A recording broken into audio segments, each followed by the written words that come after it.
তোমার মাথার ভেতরে যে কণ্ঠটা সারাদিন কথা বলে, সেটা কি তোমাকে শান্তি দেয় নাকি ভয় বাড়ায়? অতিরিক্ত চিন্তা আমাদের জীবন কঠিন করে তোলে।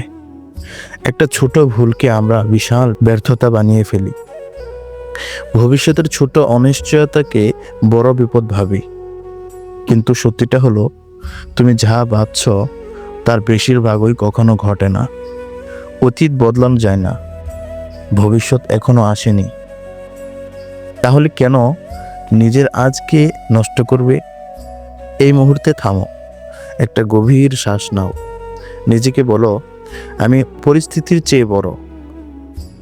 তারপর একটা ছোট কাজ শুরু করো, কারণ অতিরিক্ত চিন্তা আত্মবিশ্বাস কমায়, কাজ আত্মবিশ্বাস তৈরি করে।